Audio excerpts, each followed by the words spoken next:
महायुतीमध्ये शिंदेंनी Republican सेनेला देखील अप्रत्यक्षपणे जोडलाय। महापालिका निवडणुकीच्या पार्श्वभूमीवर शिंदेंनी आनंदराज आंबेडकरांची युती केली आहे। पाहूयात।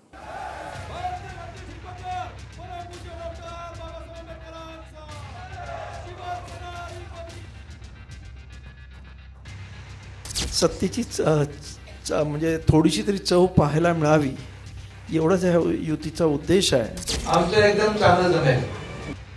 ऐन महापालिका निवडणुकीच्या पार्श्वभूमीवर एकनाथ शिंदेंनी आनंदराज आंबेडकरांची हात मिळवणी केली आहे। शिंदेंची शिवसेना आणि रिपब्लिकन सेनेची युती झाली आहे आणि आनंदराज आंबेडकरांनी युतीचा उद्देशही उघडपणे सांगितला। कार्यकर्त्यांना सत्तेची चव चाखायला मिळावी एवढाच युतीचा उद्देश आहे असं आनंदराज आंबेडकर म्हणाले। काही जण मला असं म्हणतील की त्यांचे विचार आणि आमचे विचार, तर पहिल्यांदा मी सांगतो की या देशामधला प्रत्येक माणूस हा बाबासाहेबांच्या विचारावर चालतो, त्याच्या घटनेवरती चालतो आणि त्यामुळं त्यांच्या आणि आमच्या विचारात काही वेगळेपण असण्याचा प्रश्नच नाही।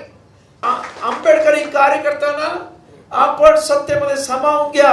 आंबेडकरी समाजातले 90% लोक रस्त्यावरची आंदोलन करत आहेत आणि करत राहतात। त्यांना कधीतरी सत्तेची म्हणजे थोडीशी तरी चव पाहायला मिळावी एवढाच या युतीचा उद्देश आहे।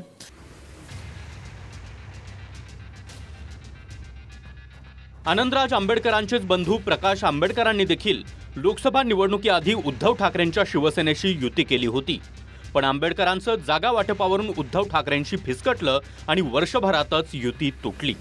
आता आनंदराज आंबेडकर शिंदेंच्या शिवसेनेकडे आलेत आणि आमचं एकदम चांगलं जमेल असा शिंदेंना विश्वास आहे।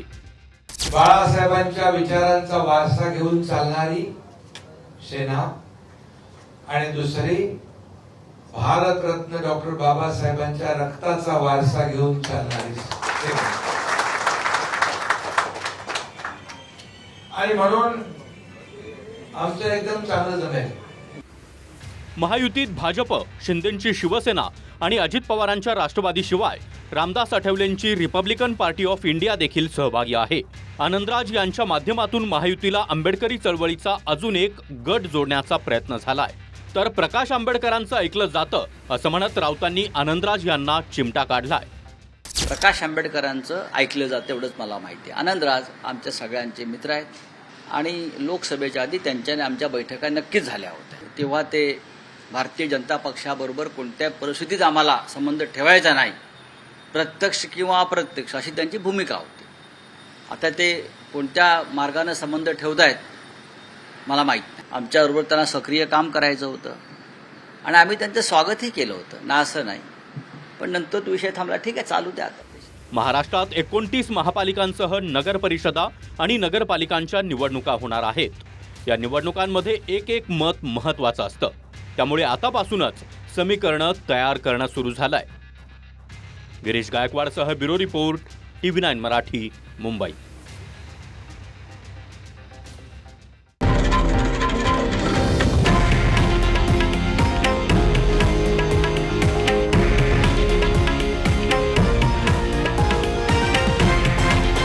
हे आहे देशातील नंबर 1 न्यूज नेटवर्क आणि आपण पाहत आहात TV9 मराठी, एकमेव।